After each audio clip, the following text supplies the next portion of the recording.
Based on the feedback we receive here at Mark Rogers TV, the voice of college football, from Miami fans concerning the performance of Mark Richt and his football team over the past one season plus 3 games at the finale of 2017, the news that we were hit with just a few minutes ago probably goes over rather well.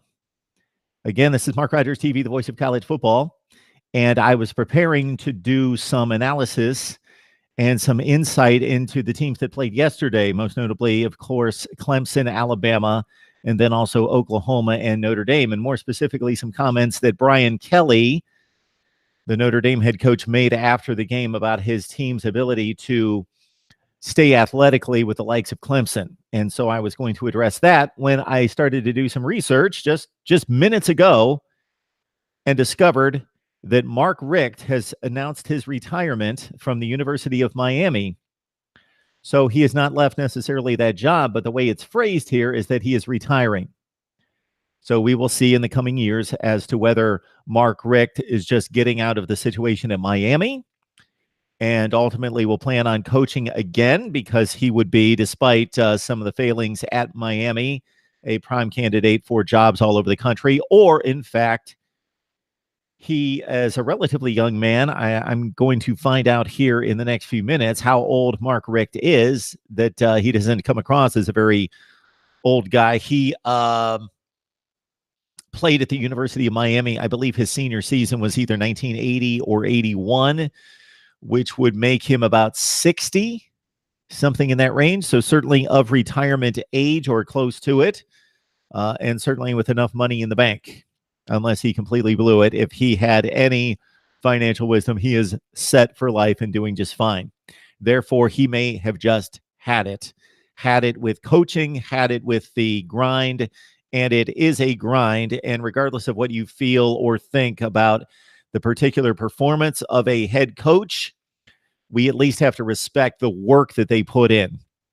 Yes, some outwork others. Steve Spurrier, at various moments in his and various stretches of his coaching tenures, both at South Carolina in particular, because that was his last stop, and he had established himself as one of the best, but also with the Washington Redskins and with Florida, wasn't necessarily considered the hardest worker. I don't know that Mark Richt is placed in that category like an Urban Meyer, like an Nick Saban, and certainly a lot of guys that have moved on to the NFL who are known for their work ethic, sleeping in the office, grinding away 20 hours a day. But even for those guys that are a step below in regards to work ethic and approach, they are still devoting their life to football. And Mark Richt is in that category.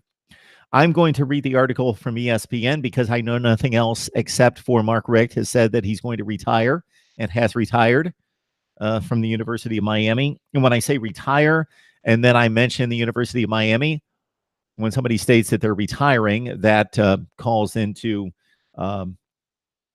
question whether this is a true retirement or just a dismissal or a choice to leave that particular job. Such was the case a few weeks ago with Urban Meyer.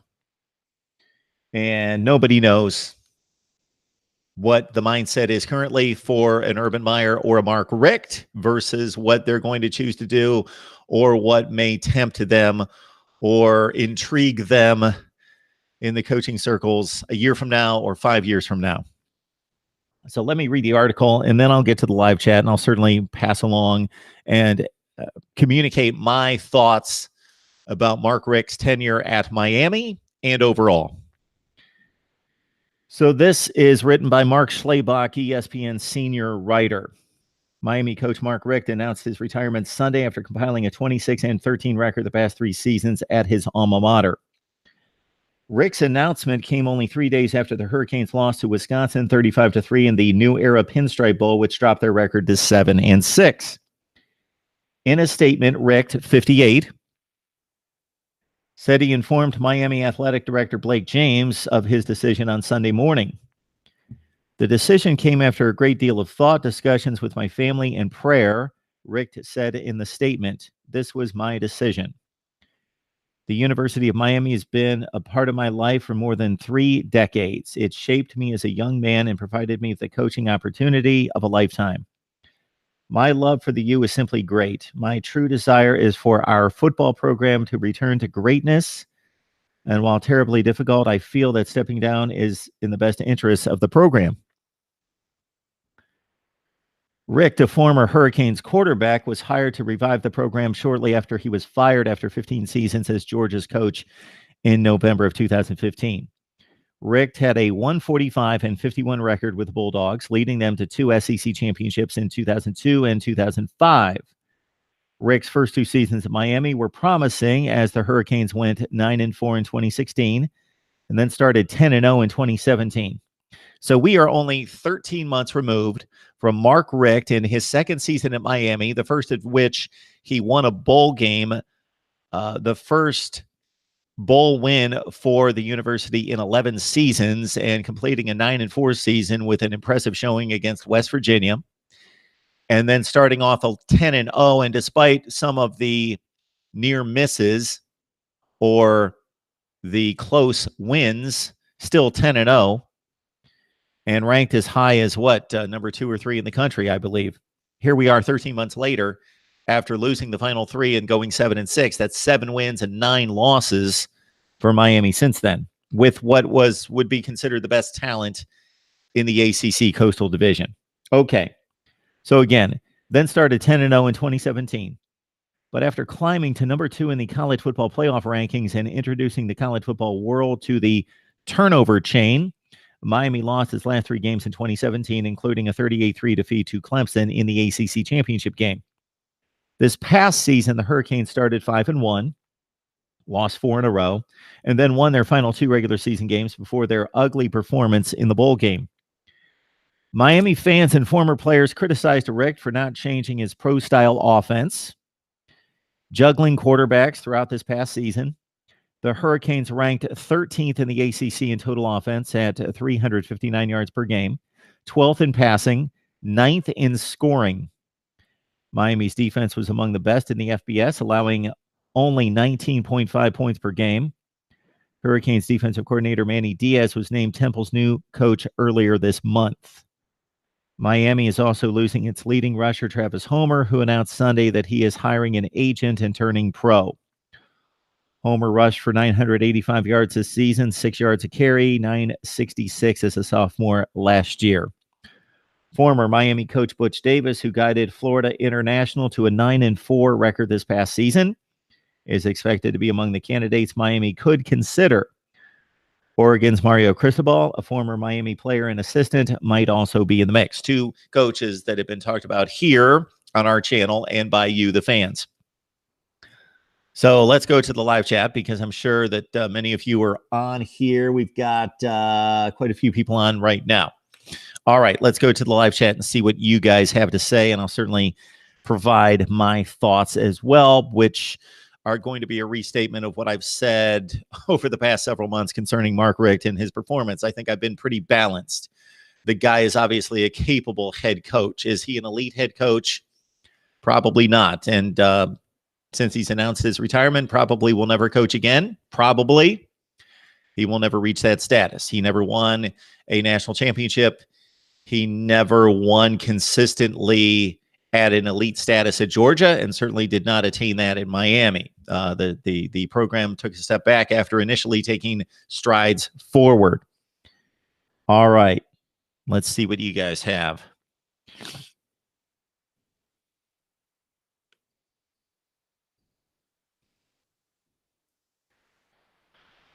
All right, off the top, Mark Richt is overrated. Okay, anytime that that comment is thrown out, I understand that you're saying that for some odd reason. You're saying that based on your perception of where he's rated.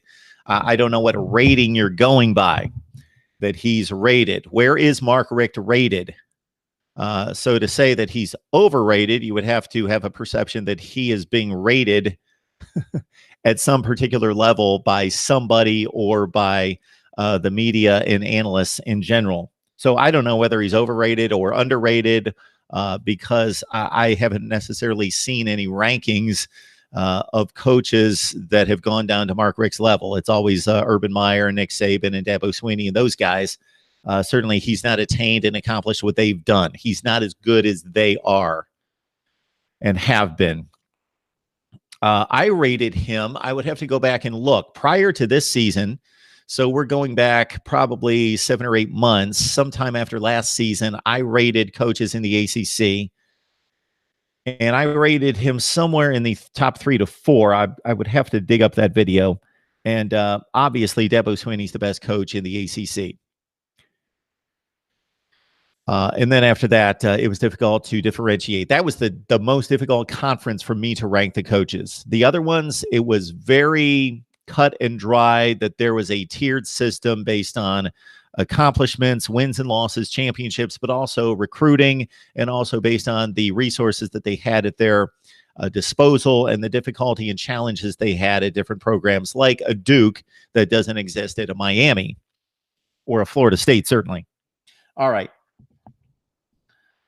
Never compare Mark to Steve. Applewhite fired. Okay, Bama's day is coming. Things that go up must go down. All right, Mr. Rogers on the line. Applewhite can't coach. Okay, so we're talking about Major Applewhite is out.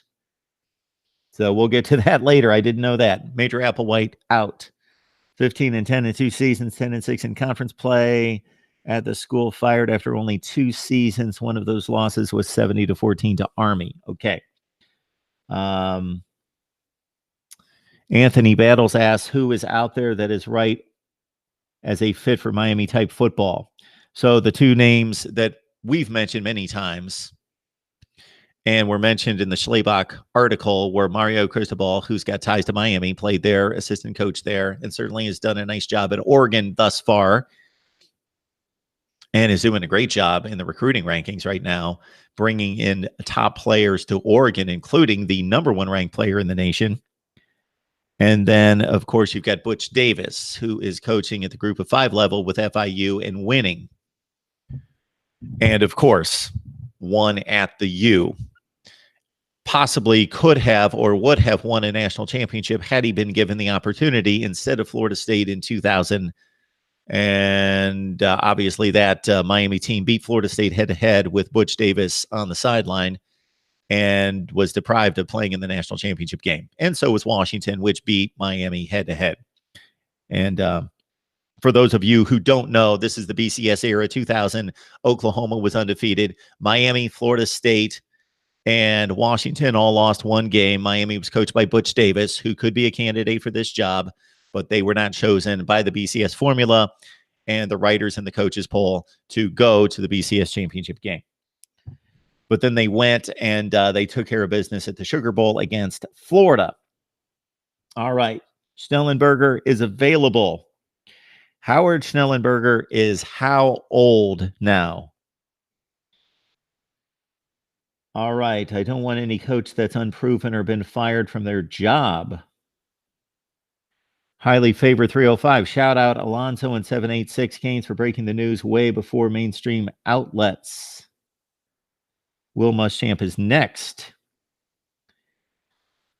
Any chance Brent Venables might be interested? Brent Venables must be either just completely satisfied as a defensive coordinator or looking for just the right job, the right fit, the right location, the right place where he thinks he can win big. He is obviously not just going to take any Power 5 job because he hasn't taken that step and he's had the opportunity. Kiffin looks nice. Lane Kiffin. Matt Canada. Richt could have stayed. All he needed to do was get a coordinator on the offense, but he couldn't get rid of his kid, though. Yeah, I would have been interested to see if Mark Richt could have won big at Miami had he again hired an offensive coordinator. I think the criticisms of his offense are valid. If you paid attention to the analysis during the bowl game, the analysis was very fair, and I forget who was doing the color analyst role for ESPN during the Pinstripe Bowl, but they were excellent and on the money in their very professional criticism of Mark Richt's offense and some of the opportunities that they should have had against Wisconsin and some of the obvious reads and some of the obvious looks that they were giving Wisconsin that was playing right into the Badgers' hands and making it very easy to defend Miami's offense. So why Mark Richt couldn't recognize that, or maybe he did, I can't imagine that he was that prideful. Maybe he is, to not give up reins at the offense. I just, in putting myself in that position, sure, Mark Richt knows offensive football. He could certainly contribute to the offensive game plan, give his insight.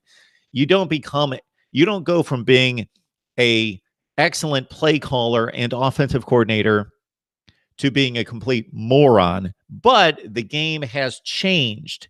Therefore, it was obvious that he needed severe help. He needed to step back. He needed to be strictly head coach, and he needed to give those reins to somebody else and then just have his input. Urban Meyer's a great example of that, an offensive mind, a guy that has been very accomplished as an offensive mind, but not being the play caller, being the offensive coordinator, but having the input, the oversight of it.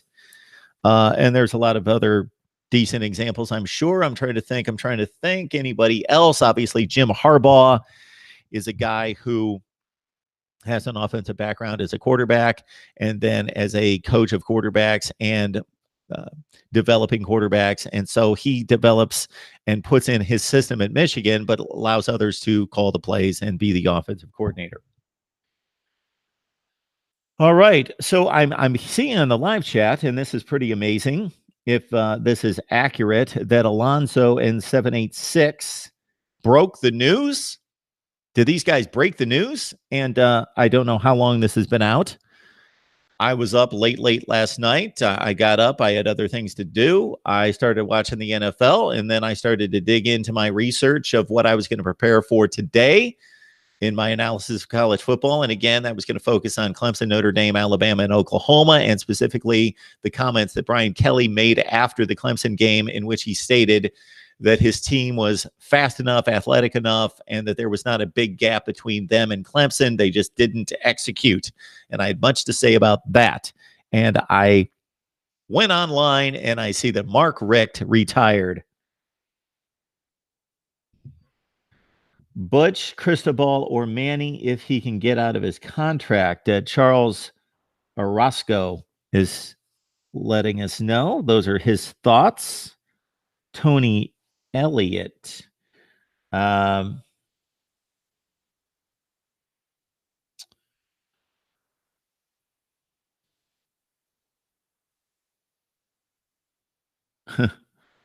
Gamecock fan, USC Gamecock fan, Miami, please take Will Muschamp from us. Don't think that's going to happen. Jeff Brom's an interesting candidate, NCIS Fanatic 21. Interesting candidate. Shout out to Alonzo and 786 for breaking the news before mainstream outlets. They never get the credit they deserve. I find this fascinating. So I'll have to talk to Zoe. I'll hit him up on a text, see what's going on, and see where and when he found out. DeAndre, of course, likes to bring up the 58-0 game from a few years ago. That wasn't even the last time, of course, Clemson and Miami played. 38-3, 58-0. What's the difference? All right, NCIS Fanatic 21. You know what I'm going to do when you bring up 31-24 and you bring up 36-24 from the last two times Ohio State, or not even the last two times Ohio State and Miami played. I'm going to throw you. Got to be fair. 2011, Miami 24, Ohio State 6. All right. Eric Dumford Butch. Also, Kaya is pushing for Coley to come back as quarterbacks coach. MCD Sports 4. Miami will be 6-6 next year. Well, I think that's jumping the gun on a prediction, but hey.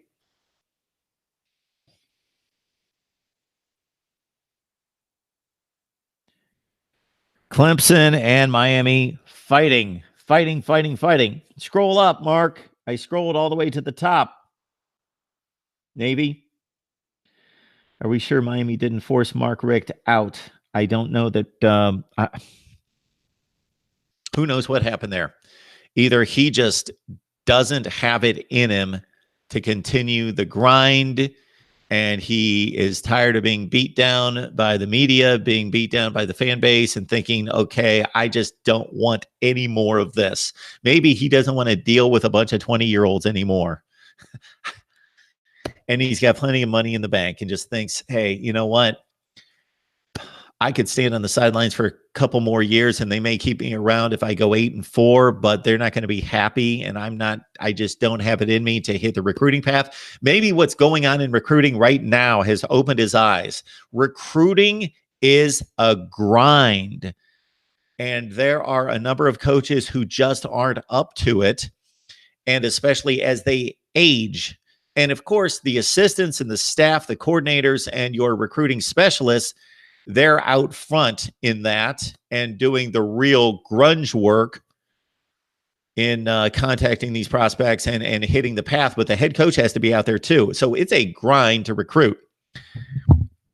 And a lot of guys at 58 years old don't necessarily have it in them to keep that going. And consider the recent downturn in recruiting. He may be thinking, you know what?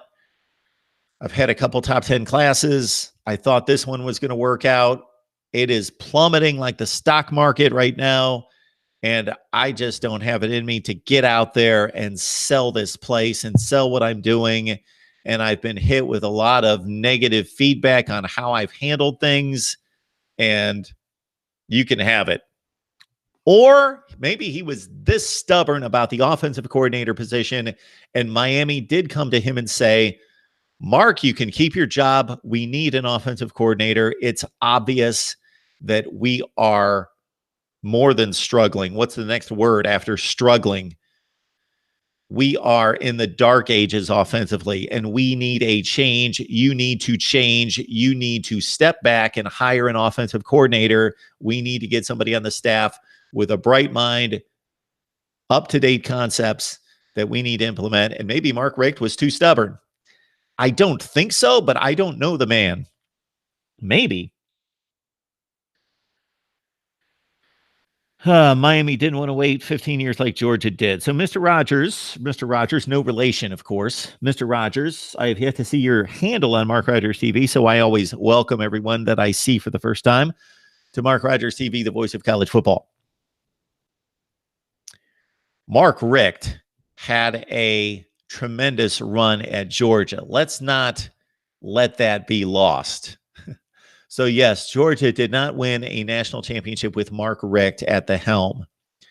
I think most of us would agree that Virginia Tech was successful under Frank Beamer, Kansas State under Bill Snyder, Oregon with Chip Kelly.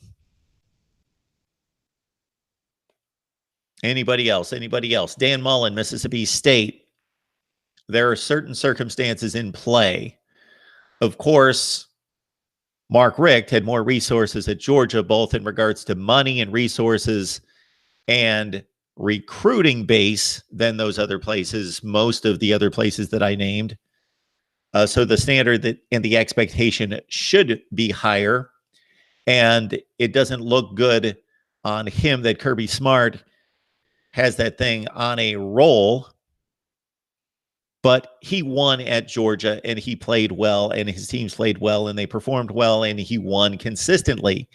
And I find it funny that on a regular basis, when Mark Richt's tenure at Georgia is brought up, in light of him being at Miami now, that people say, well, Mark Richt, this is the kind of game that Mark Richt blew at Georgia, that he would let a team upset his Georgia Bulldogs. And that actually wasn't the case. If you look back at Mark Richt's tenure for 15 years at Georgia, they won the games they were supposed to win. They rarely got upset. They won the games they were supposed to win. The mark of a truly great coach is to be able to, and I'll use Urban Meyer as an example because the numbers out there, and they were an underdog against Michigan this year, that Urban Meyer went 7-0 as an underdog at Ohio State.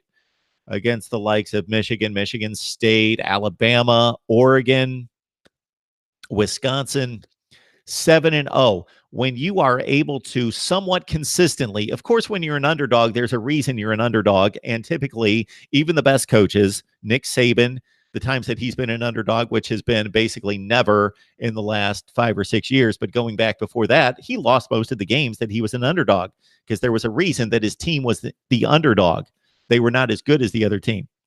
But great coaches are able to take lesser talent and beat better talent occasionally on a fairly regular basis. Not consistently, because again, you've got less talent, and that's when you typically lose your games, is when you match up against a team with more talent.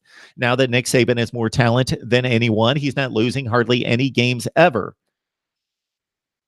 When he had the same or similar talent, maybe at LSU, Nick Saban would lose 2 games or 3 games.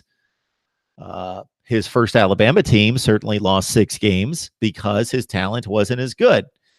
But I'm sure if we looked back, and again, Urban Meyer's a great example, Nick Saban would be as well, although I don't have the numbers at the top of my head. And again, he's not been an underdog one time in like 8 years by 1 point to Georgia and Mark Richt in 2015, and they won that game 38-10.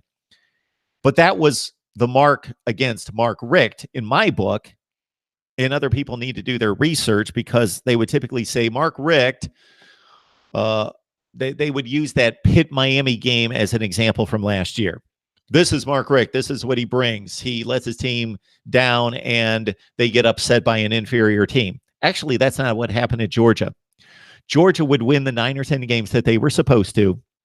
And then when they matched up against a Florida in particular, or a Tennessee at times, that was as good as them, Mark Richt didn't win those games. And that's the mark of a truly great head coach who's able to overcome a slight disparity in talent to win a lot of those games. And Mark Richt at Georgia didn't win those games.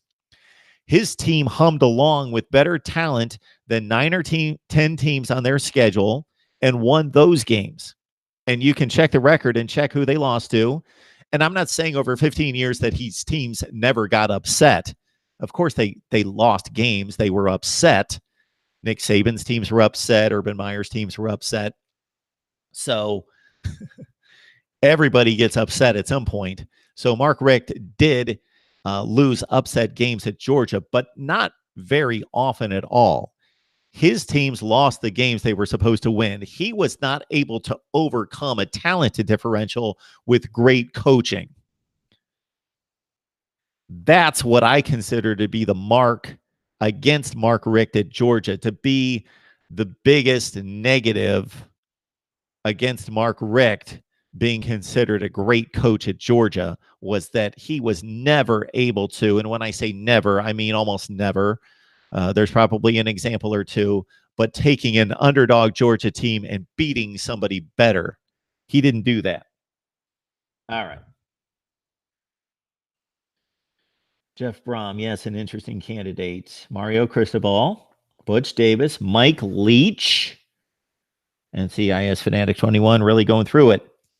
Navy Thomas wants me to scroll up. I think you mean that scroll down. I've started from the top. Butch Davis will put us back on sanctions. Mr. Rogers, okay? Bring back Jimmy Johnson. Cash Boy, what are you laughing at? Okay. Cristobal is not leaving from Oregon. Get real. And then the chat just jumped on me. I'll start from the bottom here. I definitely don't want Mike Leach. Tony Kidd does not want Mike Leach. Clemson alum 98 thinks that Leach would be amazing at Miami. Jalen Hurts is staying. He enrolled in grad school a week ago at Alabama. Miami Hurricanes need to bring it back Manny Diaz. Scott Frost. Well, you understand, Jimmy, what the ties are with Scott Frost in Nebraska. So that's a different sort of case. That's like pulling who's at their alma mater right now. Scott Frost. Scott Frost has been waiting to coach at Nebraska, and it's going to be difficult to get him, I would think, although it would be more difficult for him to win at Nebraska than it would be for him to go to Miami and win. It's Mark Rogers TV, the voice of college football. Who's on the line? Hey, Mark, it's Reasonable Gut, man. How you doing? I'm doing well. What's going on, man? Hey, I wanted to. I saw the news and also saw that you weren't live and talking about it. So I wanted to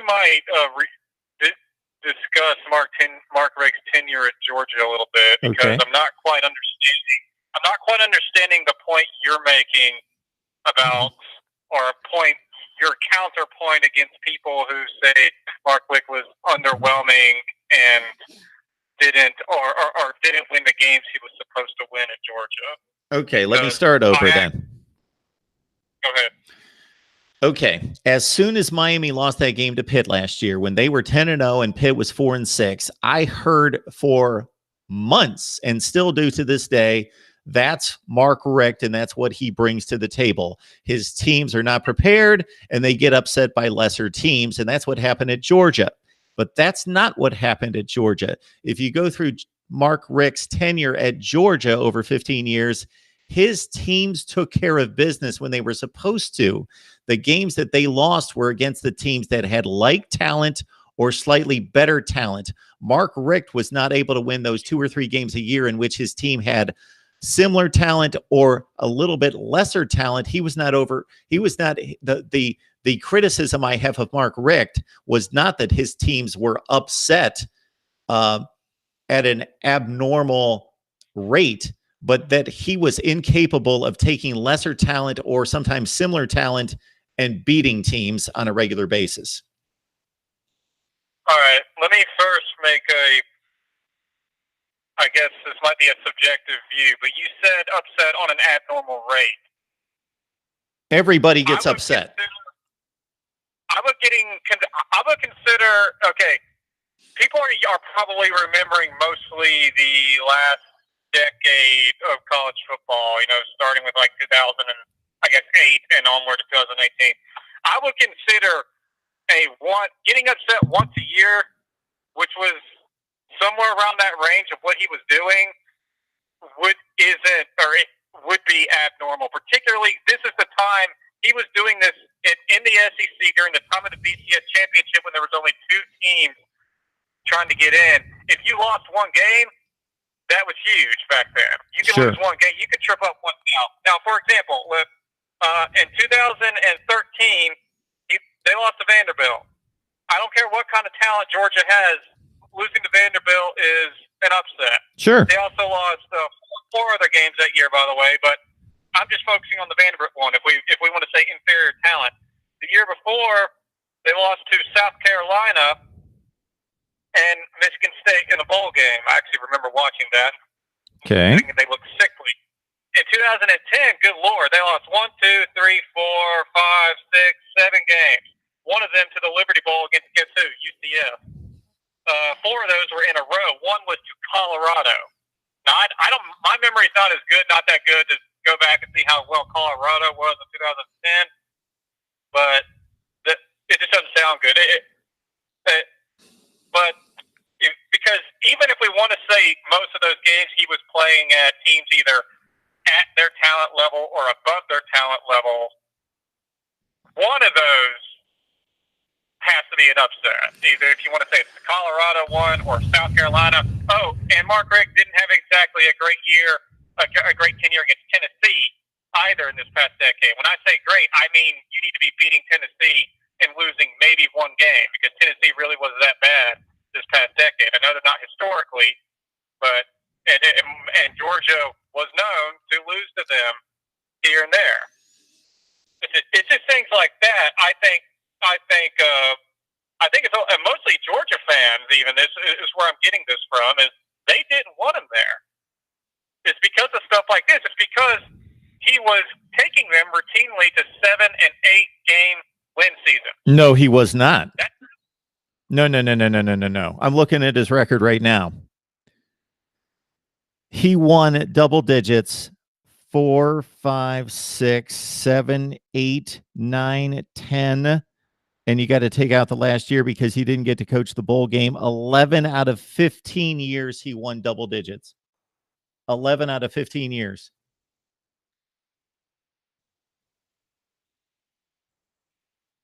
Okay. But so the point I'm making, reasonable Gump, if we're going to make Urban Meyer and Nick Saban the standard, we got to take those two guys out of it, because if we're going to compare every coach to them, then because those guys are two of the top 5 coaches in the history of the game. Their winning percentage, Saban's got the titles, Urban Meyer's got the winning percentage that's just ridiculous. He had an 8-5 year at Florida. Other than that, he lost like 1 game a year. So those two guys are they're on the Mount Rushmore.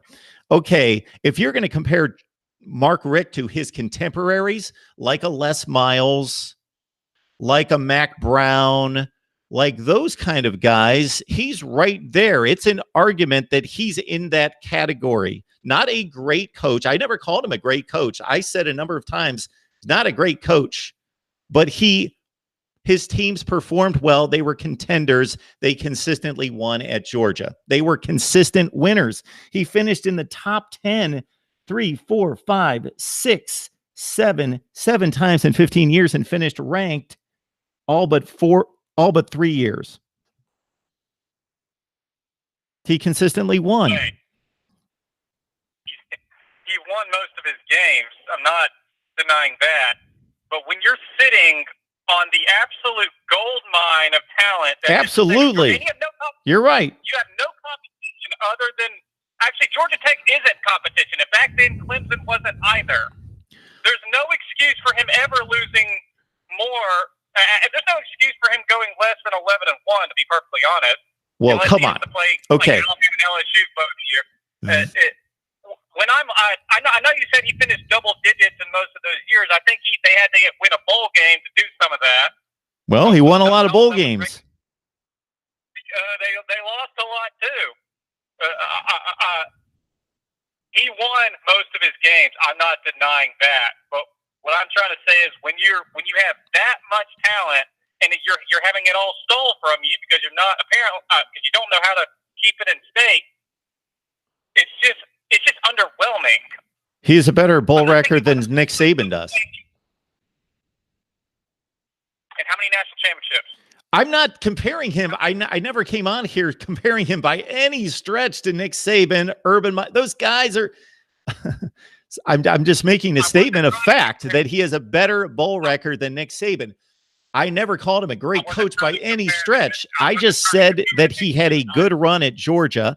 And you need to understand as well that we are looking at Mark Richt's tenure versus what Kirby Smart's doing. So absolutely, if Kirby Smart continues to do what he's doing right now at Georgia, he's a far better legacy and coach than Mark Richt, and it's not even arguable. But we also have to look at what Mark Richt did for 15 years at Georgia and look at what was being done at Georgia in the 80s and 90s. So if you look at Vince Dooley's last several seasons and then through the Ray Goff years and Jim Donnan, Mark Richt improved that program considerably. Those are the guys that were going 7-5 and 8-4 over and over and over. Most of the time. Sure, they had a 10-win season every once in a while, but he's the guy that started to win consistently at Georgia, and that wasn't being done for the 20 years before that. About the 15 years before that. All right. I wasn't trying to come on here and compare him to Nick Saban. That's the point I was trying. I'm sure not trying to do that. You just said, well, you just threw out a line. He has a better bowl record, so I felt the need to throw back that he had no championships. Anyway, I don't care. That's not what I'm on here to do. There's just got to. I'm just trying to say Mark Richt came across as underwhelming at Georgia. Whether for whatever reason, we want to go by. The fact of the matter is, most Georgia fans were not unhappy when he left, and most of them are on record for telling Miami, "This is what's coming to you." And they all proved to be right somehow. By the way, Miami, another gold mine of recruiting, or it should be at least. I mean, I probably sound like I'm yelling right now, and I'm not. I'm not mad. I'm not aggravated or anything. I did not get to my analysis of Mark Richt's performance at Miami. I've been saying for weeks and months that Mark Richt completely mishandled the quarterback situation, has botched recruiting, and his teams performed in a very uninspired way against a division that they should dominate. So, yeah, his Miami stay went from being promising and decent to awful failure. Yeah, I didn't get into the Miami review. I didn't mean to. I didn't mean. I didn't mean to either. If I wanted to compare him to coaches and say that, he's right around the same range, I think Les Miles is a good comparison. They both sat on gold mines of talent. Les Miles managed to win a championship. Managed to make it to another championship. Yeah. So we can make of that what we will. But I can empathize more with mainly Georgia fans who feel like he was there for 10 to 15 years, won a lot of games, and they just probably felt like they never really got what they should have been getting. And it's hard to argue with them again because college football starts at recruiting and talent. And if you can't do that in Georgia, one of the top 4 states to put out talent, and you have no competition other than out of state, it's not good. It's not doing. It's not living up to the expectation. That's the best way to put it. So I'm not going to pretend to be an expert on Mark Richt's recruiting efforts at Georgia. My take would be, before I research it, that he probably had top 10 talent most of the time, and he pretty much fulfilled that talent most of the time, and sometimes he failed to deliver, but he generally had top 10 to 15 talent, and that's where Georgia generally finished. They didn't win championships. They didn't complete championship seasons. They finished in the top 10 or 15 consistently. And I even made the statement in a conversation and have a number of times that I totally understand why Georgia would let go of Mark Richt and why Les Miles would let go of LSU would let go of Les Miles, because they were being paid at the very top of their profession, like in the top 5. Therefore, they didn't deliver those type of results. So if they were going to get paid 25th in the nation, then their performance would have sufficed and they would have been paid to the performance that they were delivering. But they were being paid, much like Jim Harbaugh is, to deliver championships. And Mark Richt didn't do that. That's why I didn't. So I made the differentiation between when he was fired at Georgia to say, I think he's doing a decent job there, but he's not being paid to do a decent job. He's being paid top 5 in the nation, so he needs to be competing for SEC and national championships on a fairly regular basis, and he's not doing that, so I completely understand why they would fire him. Yeah, I was actually going to bring up the Jim Harbaugh point too, but yeah, I mean, it is what it is. Moving to today, I think he's kind of going out on a sour note. I mean, I'm not even sure why he waited until a couple days after the bowl game to do it. A couple days after the early signing period. I mean, what's going to happen to the recruits that they did sign? As little as there is. This might be a positive. I mean, who knows? Yeah, I guess. It might be. If they bring in Butch Davis, sure, he's going to be behind the 8 ball and trying to bring people in. But there might be a complete positive vibe from that transition, because from a public perception standpoint, Mark Richt has botched just about everything in the last year. I was thinking Lane Kiffin might be an interesting choice for Miami. he's already in Florida, so he knows a lot of contacts for recruiting. Lane Kiffin just seems like a fit at Miami. Well, what do you mean? Did you say he would or would not fit? He just seems like a fit for that program and that location. He does to me.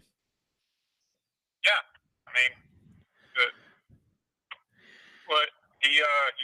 he left Tennessee after 1 year to head out to LA. So I think going to Miami would be, lifestyle wise, that's probably what he wants. Absolutely. So, Reasonable Gump, you could and I could guess Georgia's recruiting rankings under Mark Richt. We could, without looking this up, and I'm doing it right now, we both could guess where he was recruiting. He wasn't recruiting at the very top, but I've gone back to 2009. These are his last 7 classes at Georgia. You want to take a stab at it? Because I would have been right there, because it's very easy to predict, I think, where his recruiting classes landed. If I take into account his performance in Georgia as well as just the hotbed of talent that Georgia is, he could not have been getting lower, he could not have been getting worse than 15. I would say between 10 and 15, maybe averaging 12 or 9 or 10, 9 or 8 a couple times. There you go. So these are the classes. These are the last 7 going back from 2015 back. 6, 8, 12, 9, 11, 11, 4. He had the 4th ranked recruiting class in 2009, which of course was the team that won the national, or played for the SEC championship and almost beat Bama in 2012. So that makes sense. Those guys were seniors. Yeah, the seniors, right? And he had the 7th rated class the year before that. So yeah, he was sitting on talent, and he didn't bring it in quite to the rate Kirby Smart is, where he's got the best class or the 2nd or 3rd best class, but still, I went gone back 2 other years, 7 and 8. So he's in the top 10 almost every year. And the 3 years that he wasn't, he was 11, 11, and 12. So he was pretty much doing his job, bringing in recruits. He wasn't doing an outstanding, unbelievable job, but he was doing a reasonably good job bringing in recruits. And I think then his teams were performing basically about where the recruiting rankings were, about 10th in the country. I guess I gotta think again. I know recruiting isn't everything, but I think 10th in the country is finishing a little behind where Georgia, as the talent-wise, should be finishing with a good coach. I think with just as much talent as they got in that state, but okay, I'm going to put it this way. I've always said this. There's zero excuse ever for teams. I'm going to name Georgia, Florida, LSU, Texas, USC, for those schools to ever lose more than 2 games a year. Never. All of them have enough money to buy good head coaches, so that's not an excuse to say, well, we didn't have a good coach. They all have enough money for it, and they all have all the talent in the world. The only one of those that actually has competition for their talent, really, would be Florida, because they have to split it 3 ways, and now 4 with UCF. Georgia has zero competition in state to their recruits. LSU pretty much has zero competition in state with their recruits. Alabama, by the way, seats out of both of those states a lot. I do think these kids are more mobile, and they're more globally minded than they used to be. Sure, you have an advantage being in the state. There's no question, but they're more globally minded. Hey, Reasonable Gump, I've got a number of people calling. I'm gonna move on to some other callers, but I appreciate it. No problem, man. Thanks, Reasonable Gump. Talk to you later. Press 1 to start the call or 2 to decline. All right. It's Mark Rogers TV, the voice of college football. Who's on the line? Hello. Mark. Hey. Who is this? Brian Rockwell calling, brother. Hey, thanks for calling. I appreciate you calling back. Hey, no problem, brother. Hey, I got two things for you. Okay. Number one, how much was in your mind? And I'll make this really quick because I won't take up much of your time. First question I got for you is how much pressure do you think Mark Richt had on him to retire? And the second thing is what did you ever find out about Jeff George Jr. out of Pitt?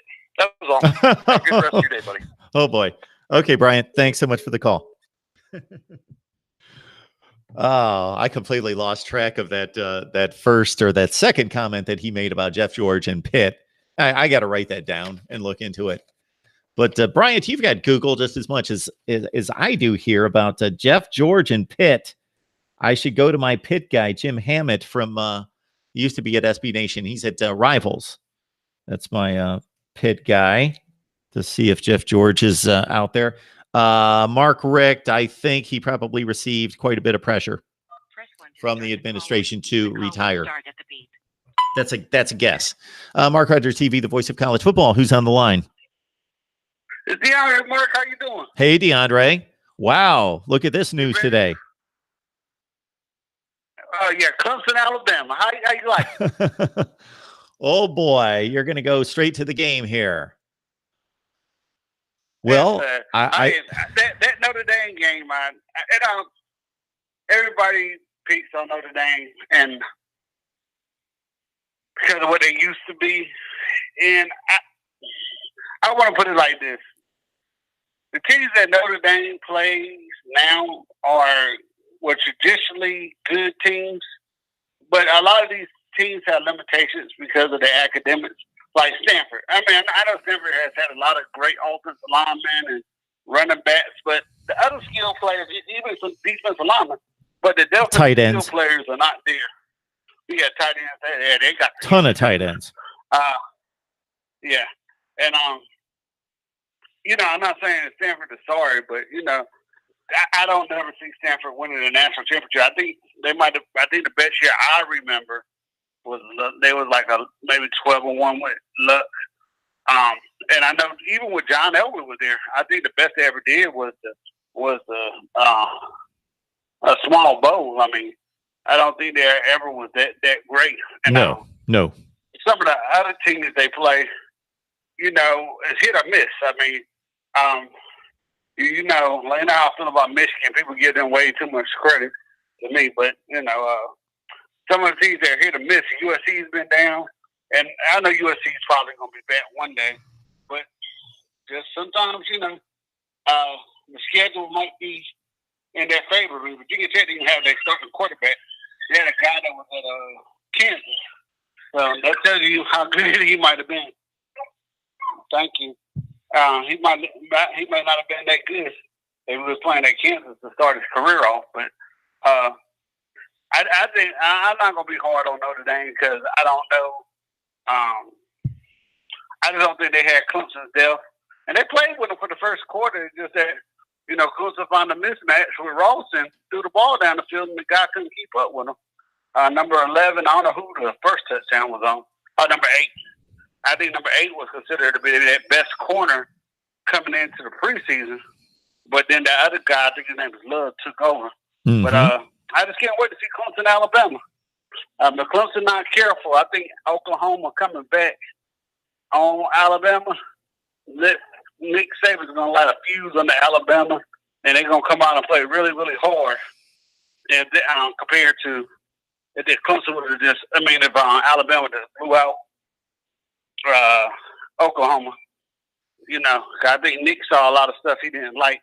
I didn't get to see much of the game, but I heard there was a lot of personal fouls and stuff in there, and that cost them a lot of touchdowns. So I'm sure Nick's going to get on their butts this coming up weeks. And hopefully Dexter Lawrence will be able to play. The game, to a certain extent, and I said this after the game, DeAndre, reminded me of the 2016 Clemson game. Not sorry, that. Mark, I can't hear you. Can you hear me now? Yes, sir. I'm sorry. The game last night reminded me in just this way, this one small way, reminded me of the Clemson national championship game in 2016 against Alabama, where Alabama came out blazing. They were all over Deshaun Watson, as you recall, and it was 14-0. He had no space to move. No, he was just, there was just an onslaught defensively against Deshaun Watson, and the running game was rolling. Was it Damian Harris in that particular game? No, he took over for Derrick Henry, who got off to a great start in that game. Right. Okay. And it was 14-0. Now this was much worse. But what happened was, much like in the Clemson game, once Oklahoma kind of took a breath and started to hit some easy passes, their offense started to get going. Yeah. And Alabama's defense got gassed in both games. And that's what happened last night. Right. So, before I let you go, I hear, I know Richt got fired, and I see a lot of people say, Brent Venables. And I'm not saying Kansas State or Texas Tech is better campus than Miami campus or in a better location, because I heard Kansas State, you got to fly to Kansas City and drive 2 hours just to get to the college. Sure. There ain't no major airport by it. But Venables is not leaving Clemson, and I think Dabo just started making more money than Britt in the last couple of years. He's not leaving Clemson and stuff like that, and especially, you're not trying to be funny, but I know Miami, from what I understand, doesn't have that much money to pay their coaches. And so, I don't see why Venables will leave. Making more than the second or third best coach, depending on who you ask in the country. Why would he leave that job, making more money? And also, I think his son is playing there now, so I think he want to try to coach his son. I think his son's an NFL prospect. Yeah, I think he probably want to coach his son the next 3 or 4 years, and I'll see how it goes for him. All right, DeAndre. And plus, they got a lot of talent coming in. All right, I think our phones were breaking up earlier, so I'll go back and listen to the podcast and see what you said. You have a great day, sir. I appreciate it. Our man DeAndre talking Clemson football and the ACC. Reasonable Gum corrected me. Thank you for doing that, because when I spit out Derrick Henry, I wasn't comfortable. Obviously, he won the Heisman in 2015, left Alabama, and in 2016, it was Bo Scarborough. The years run together. Mark Rogers TV, the voice of college football. Who's on the line? I think the call cut off. So whoever just called me, please call back. And I'm probably going to have to go get a charter at some point, because I didn't expect to stay on the line this long. But we had about 200 with us at one point to talk about Mark Richt. So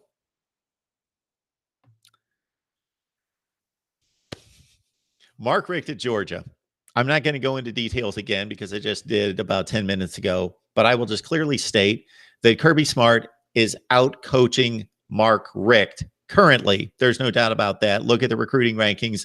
Look at the last 2 seasons at Georgia versus what Mark Richt typically did at Georgia. Mark Richt's typical year at Georgia was 10-2, 11-2 with a bowl win, or 9-3 with a bowl win, 10-3, something in that range. 9 to 11 wins, finishing anywhere from 8 to 15 in the country. He finished in the top 10 in the country 7 of 15 years he was at Georgia, and finished ranked, I think I counted 11 of 15 years at Georgia. Okay, that was the typical Mark Richt year. And I just read off the recruiting rankings: 6, 8, 12, 9, 11, 11, 4, 7, 8. So he pretty much coached where he recruited. Kirby Smart's recruiting in the top 3 in the nation, and he's finishing basically in the top 3 of the nation. I know that they didn't finish in the top 4, but most people believe they're one of the 4 best teams in the nation. All right, I'll take this call. Mark Richt is not coaching as well as Kirby Smart is right now and accomplishing as much at Georgia, but he is out coaching, or did out coach at Georgia, all those preceding coaches like Jim Donnan and Ray Goff and Vince Dooley near the end. It's not even close. So Mark Richt is not a great coach. He's not an all-time coach. He was a good coach. He did a decent job at Georgia. He did not do a decent job in the end at Miami. Things looked good for close to 2 seasons. He came there, brought credibility, brought recruiting. The recruiting was upgraded. The recruiting rankings bear that out. And don't know why I'm not able to take this call. Let's try this again. Oh, I've got an issue with the speaker. I don't know why this does this. Here we go. Hello, hello. This is odd. I don't know why this is not taking. Whoever was calling me, please try one more time. I have no idea why this is not taking the phone call. I'm going through the same thing that I always go through to answer the call.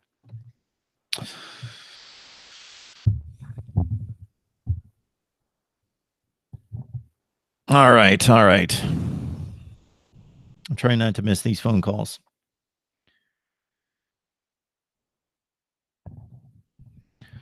So people seem to like Butch Davis, Lane Kiffin, Brent Venables, Mario Cristobal. And those are the names that come to mind. Anybody else out there? Somebody mentioned Manny Diaz if he's able to get out of his contract. I don't know that would be a good look for him. PJ Fleck would be a good fit. Terry Ann McCrite joining us for the live stream with PJ Fleck. Interesting. All right. Slide to open. Speaker.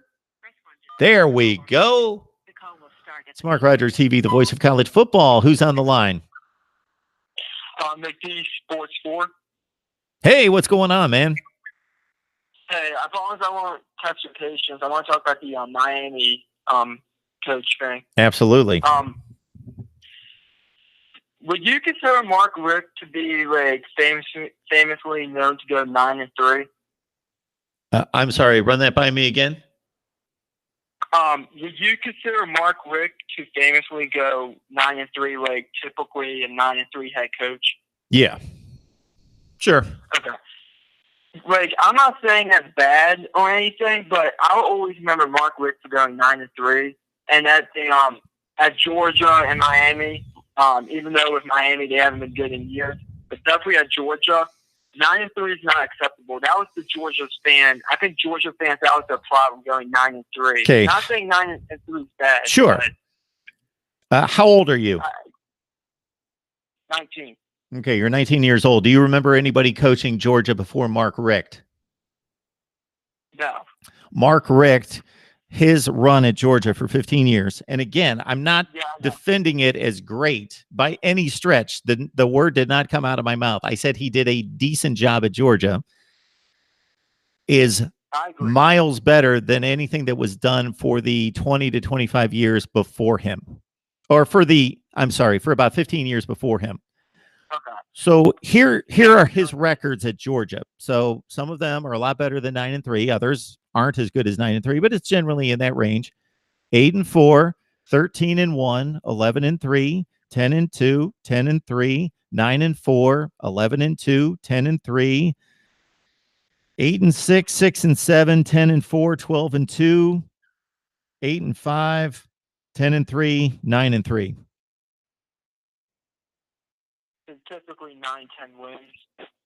Yeah. Well, he won double digits. 4, 5, 6, 7, 8, 9.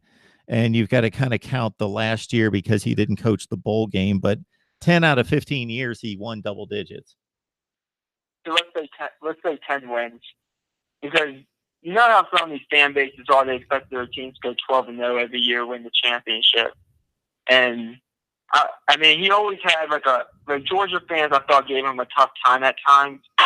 Like, I know, like, the 7-5 years, I'll probably say a Georgia fan, because I'm not a Georgia fan personally, or a Miami fan. I'm just looking at Mark Richt. I would always think, like, he always came across me as like a 9-3, 10-2 coach. Sure. Just couldn't get over the hump. That's what he was. Which is fine in many programs, like, but not like at the programs he's coaching at. Sure.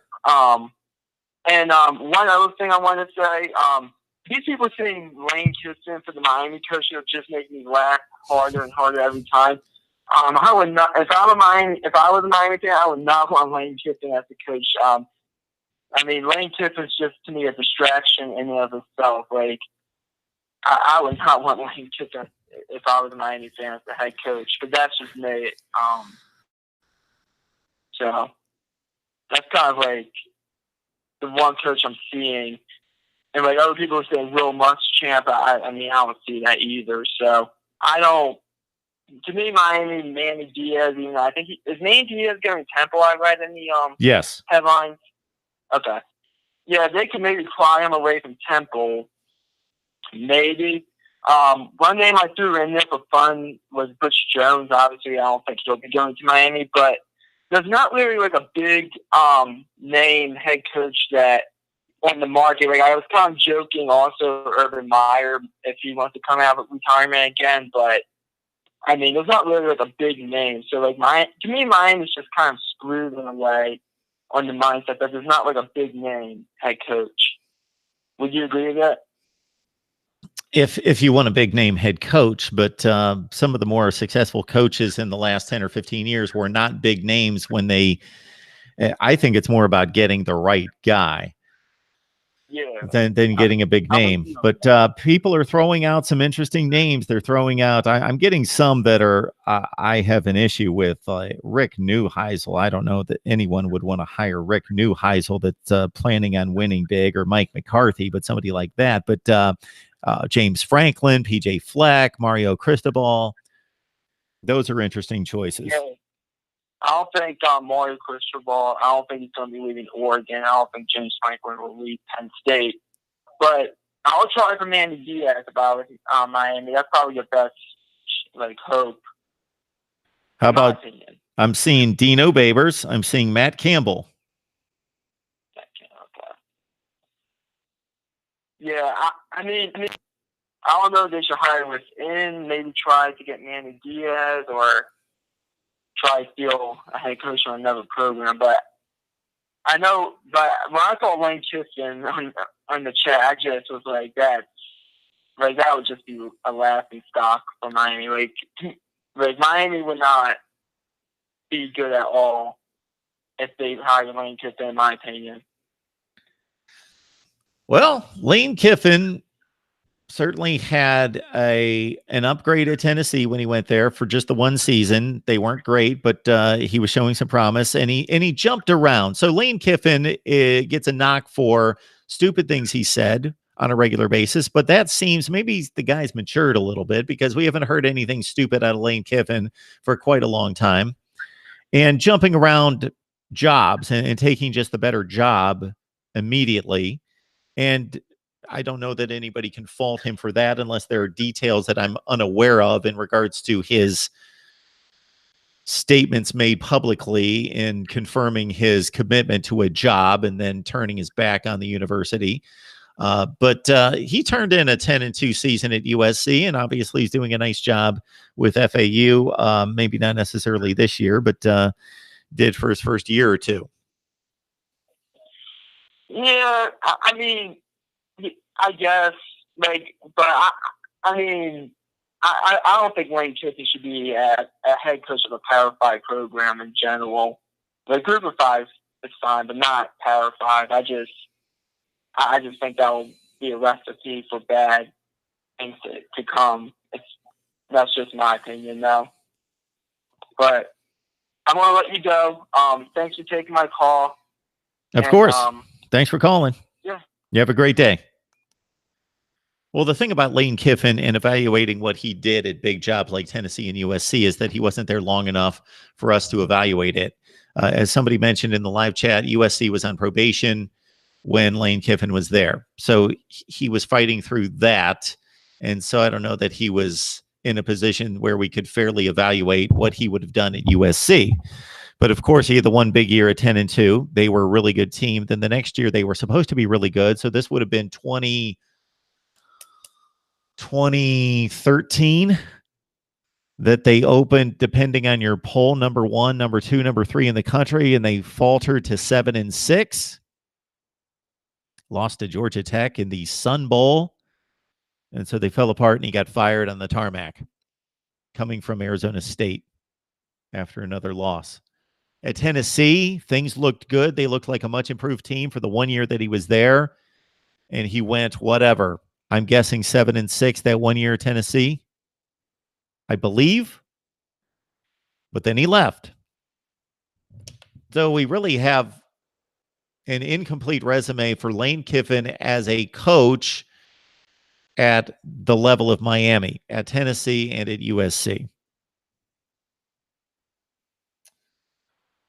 All right, folks. Again, as I mentioned off the top, I was preparing to cut some videos and post some videos on a number of topics. I've got all sorts of stuff running through my head, but the one thing that I found interesting was the comments that Brian Kelly made after the Clemson loss about the athleticism of his team and not being nearly as far behind Clemson and Alabama as his team was in 2012 when they lost to Alabama. And I thought that he was stretching just a bit, or maybe just a lot. And I had some things to say about Brian Kelly's situation at Notre Dame and the talent that he currently has, where they are close and where they're not so close. I think it was pretty evident in the game yesterday. All right. And I think it's also evident that 30-3 would not be the outcome normally, because Clemson's not beating teams of Notre Dame's status and ability and performance on a regular basis 30-3. This Clemson team, though, maybe we'll see when they play Alabama. They may just be that good. But previous Clemson teams, we've seen them lose to Syracuse. We've seen them lose to Pitt. So certainly their ceiling was high, but they also could play down to lesser competition more often than this team did. I do agree with some of the callers that defended Clemson's performance against Syracuse in particular. Although if you're truly an elite team, you're going to take care of a Syracuse even with a backup quarterback situation. But wow, that game, if you go back and watch that game was razor close. They needed a fourth down completion to keep a drive alive to beat Syracuse. Texas A&M's wide receivers were giving Clemson fits in the secondary, and Kellen Mond, granted, he probably played the second half of his life, still, he tore that Clemson secondary to shreds. I think they're much improved now, or they're significantly improved. And of course, we'll talk much about the Alabama-Clemson showdown that's about a week away. 8 days away from Alabama and Clemson, part 4. All right, everyone. Appreciate you jumping on the live stream. This is one of the more popular ones we've had. Certainly, we've got a strong Miami contingent. And I know that you guys have a number of choices of where to go to talk Miami football and hear about Miami football from more Miami concentrated guys. I'm your national guy who's going to talk about whatever's going on nationally, although I love to grind it down to the specific fan bases. And you see the videos that I post where I really drill it down. I would like to get into this South Carolina football team following their collapse against Virginia and what they have coming back for 2019. I really want to look at Florida football, Michigan football after what we saw yesterday as well, projecting toward 2019. I was able to do that with a number of teams early in the bowl season where I didn't so much recap the bowl game, although I did to a certain extent, but I played it off more in terms of what are we seeing that we're going to see projecting toward 2019 in terms of talent coming back, talent lost, and the schedule with an eye toward the non-conference schedule in September. All right, keep it locked in here at Mark Rogers TV, the voice of college football. Please like, comment, and subscribe. I appreciate everyone who reminds the other folks in the chat and who watch the videos to please like the videos. So, for example, I had a lot to say about Mark Richt, and I hope I was clear on my evaluation of Mark Richt. I'm not giving him an A+. I'm not putting him on the Mount Rushmore of college football. Nowhere close to that. I was merely stating that he did a decent job at Georgia, that he won consistently there, that he was not able to do what he was paid to do, and that was deliver championships. He was paid top 5 money. He was not delivering. And when you're top 5 money, you should be delivering SEC contention all the time. And he was more like a Florida loss away from, well, the season's no longer relevant in November, but we're playing well and we're going to win more games and finish in a decent bowl game and go 11-2 or 10-3. But we lost that key game to Florida, which totally knocked us out of SEC championship and national championship consideration. And that was a typical Mark Richt season. And I get it.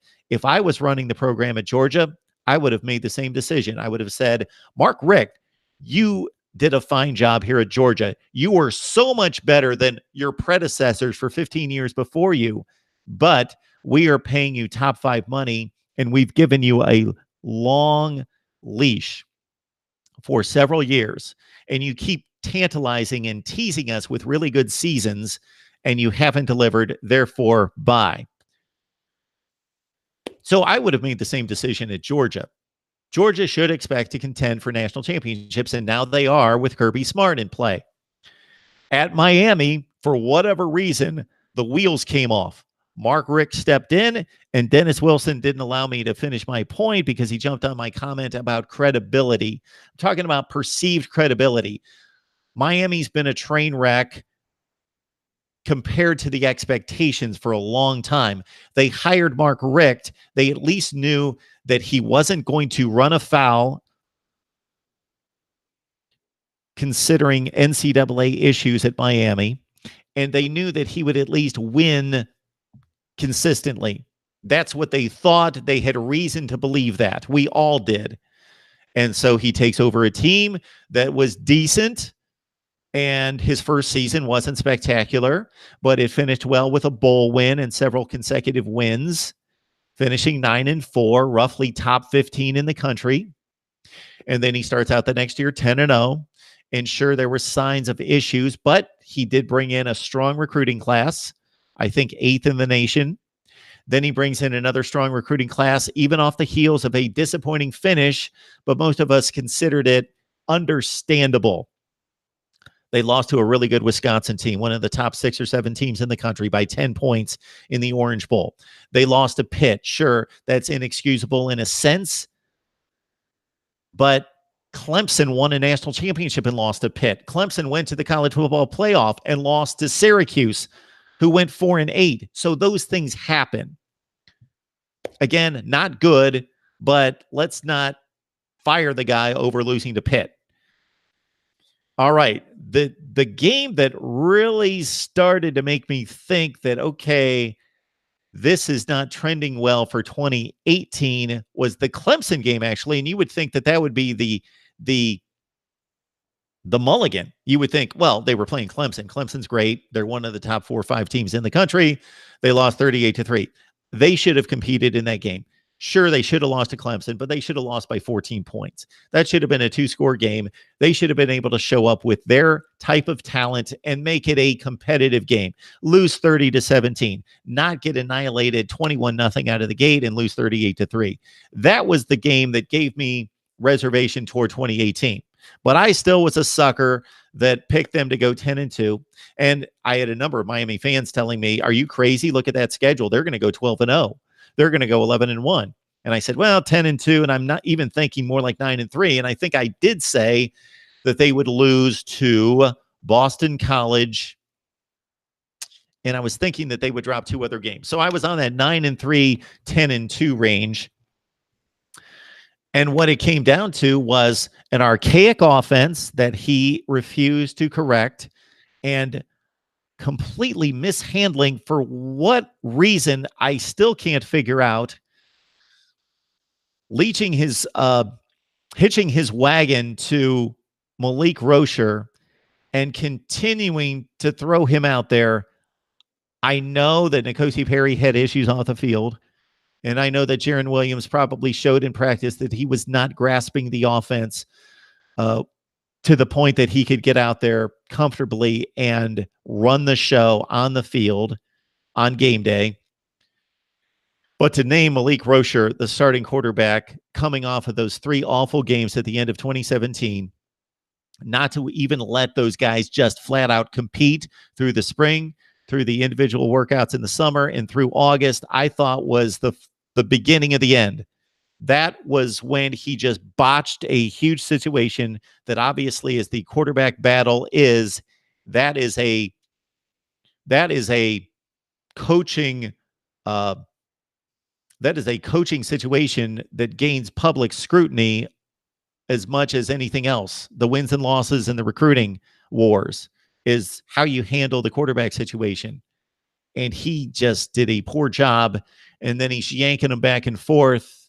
And it's not making much sense as to his decision through the season. And that's where it came off the rails. And then that, along with the 7-5 finish before the bowl game, resulted in a bad recruiting finish, at least for the early signing period. And so the news has been all negative going back to the Pitt game. Lose 3 straight games, have a decent recruiting haul. So I shouldn't say all bad. The 2018 class was top 15 in the nation, maybe higher than that. But losing the last 3 games of the season and staying with a quarterback who was clearly incapable of delivering, and then botching the quarterback situation repeatedly throughout the season and losing to teams that you shouldn't lose to against a marginal schedule. They didn't play a good schedule. Give them an SEC schedule, they would have went 4-8. They got to play Georgia Tech and Duke and Pitt and Virginia Tech and a bad non-conference schedule outside of LSU. They get to play 3 very winnable games of teams that can't compete with Miami talent. So the schedule was ready made for a big season, and they still botched it up at 7-5, and then they got blown out by Wisconsin and just didn't look like, well, the offense was a disaster again against Wisconsin, and I talked about that off the top in regards to their lack of preparation and just it being such a predictable offense to scheme against for Wisconsin. And all of that taken into consideration, bad finish to 17, bad performance in 18, bad handling of the quarterback situation, archaic offense that culminated with a game in which they only scored 3 points against a Wisconsin defense that was not good this year, that was coming off a game in which they gave up 35 to Minnesota. All that put together shows that Mark Richt, for whatever reason, suddenly was not the CEO that he had been at Georgia and at the beginning at Miami. That's my take. We could talk about this forever. I appreciate the support, the comments, the likes, of course, and of course, the views and the shares. And join us right here at Mark Rogers TV, the voice of college football, as we get everyone set for Clemson, Alabama, Part 4. Plus my postseason looks at the number of games, the number of teams that have concluded their seasons. And of course, we still have a full slate on New Year's Eve and New Year's Day. So check out the videos. We've previewed just about all those games already, and we'll get to as many as possible. Right here at Mark Rogers TV, the voice of college football. If you have a comment or a suggestion for me or a request, I will not see it in the live chat, but just send me a comment to any of the videos. So go to any of the videos and leave your comment if you want me to see it there at any of the videos. Please subscribe and sign up for the newsletter. It's free. Comes out every Monday. The voice of college football. Just send your email address to mine at MarkRogersTV@gmail.com. And we will see you guys soon.